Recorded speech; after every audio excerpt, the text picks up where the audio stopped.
جینے نہ دینا، فوراً زندہ گاڑ دینا، دفن کر دینا۔ تو مختصر عرض کروں چلا گیا۔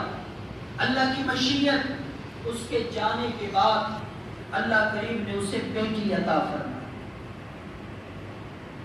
بیٹی کی پرورش کرتی رہی ماں، تربیت کرتی رہی۔ جب تھوڑی بڑی ہوئی 3-4 سال کی، تو وہ طویل عرصے کے بعد جب واپس آیا، اپنے گھر پہنچا تو دیکھتا ہے گھر کے صحن میں، گھر کے آنگن میں ایک خوبصورت چھوٹی بچی کھیل رہی ہے۔ جب اسے دوڑتے ہوئے، اسے کھیلتے ہوئے دیکھا تو بڑا اس کا دل خوش ہوا۔ اپنی اہلیہ سے، بیوی سے پوچھتا ہے یہ بچی کون ہے؟ بیوی کو چونکہ پتا تھا، وصیت بھی کر کے گیا تھا کہ بیٹی ہو تو اسے زندہ نہیں رہنے دینا۔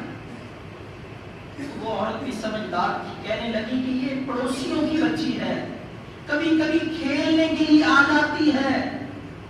تو یہ سلسلہ چلتا رہا، اسے وہ پڑوسیوں کے گھر چھوڑ آتی، کبھی کبھی وہ آ جاتی، کھیلتی اس آنگن میں، اس آدمی کے گھر میں صحن میں کھیلتی۔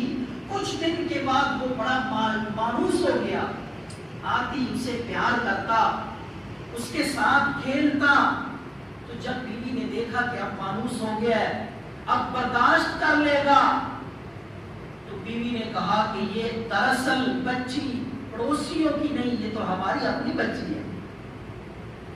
آپ کی نصیحت پہ، وصیت پہ میں نے عمل نہیں کیا، آپ کے جانے کے بعد یہ پیدا ہوئی تو میں اس کی پرورش کرتی رہی، اس کی تربیت کرتی رہی۔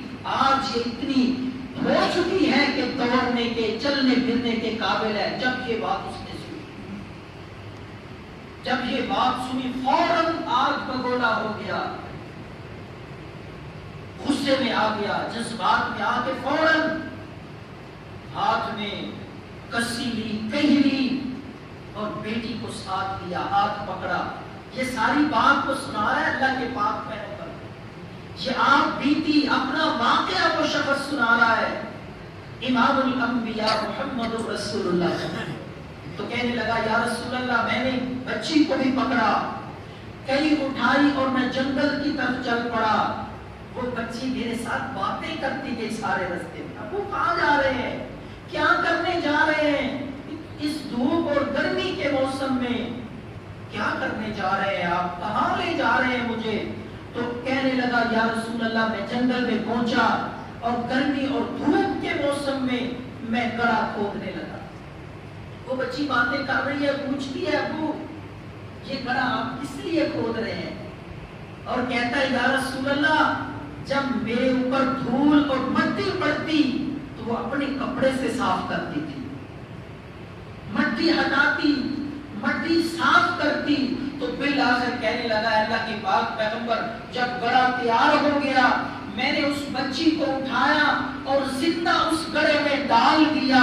وہ روتی رہی، اے اللہ کے پاک پیغمبر، وہ چیختی رہی، وہ چلاتی رہی، یا رسول اللہ، وہ کہتی رہی کہ ابو مجھے زندہ نہ دفن کرے، میں آپ کے گھر نہیں جاؤں گی، میں آپ سے کچھ نہیں مانگوں گی، میں آپ کے پاس نہیں رہوں گی، میں جنگل میں رہ لوں گی، میں کہیں سے مانگ کے کھا لوں گی، میں آپ سے کسی چیز کا سوال اور مطالبہ نہیں کرتی، یہ ظلم نہ کرے، مجھے زندہ چھوڑ دے، میری جان بخشی کر دے۔ تو شخص کہتا ہے اللہ کے پاک پیغمبر، میں نے اس بچی کی ایک بات نہ سنی، میں نے اسے روتے ہوئے، چیختے ہوئے، چلاتے ہوئے اسے اس گڑھے میں ڈال کے زندہ دفن کر دیا، اور میرے کانوں میں اس کی سسکیاں، اس کی آہیں اور اس کی چیخیں سنائی دیتی رہی، لیکن مجھے ذرا برابر بھی ترس نہیں آیا۔ اے اللہ کے پاک پیغمبر، اب میں جب رات کو بھی سوتا ہوں تو وہ خواب میں بھی روتی ہوئی، چیختی ہوئی میرے سامنے آتی ہے، تو یہ گناہ مجھ سے ہوا۔ اللہ کے پاک پیغمبر نے فرمایا کہ الاسلام یہدم ما کان قبلہ، تجھے خبر نہیں، تجھے اس بات کا علم نہیں، ایمان لانا، اسلام لانا تو اتنا عظیم کام ہے۔ جب بندہ دائرہ اسلام میں داخل ہوتا ہے تو اللہ پاک اس کی زندگی کے پچھلے سارے گناہ معاف کر دیتا ہے۔ میرا رب تیری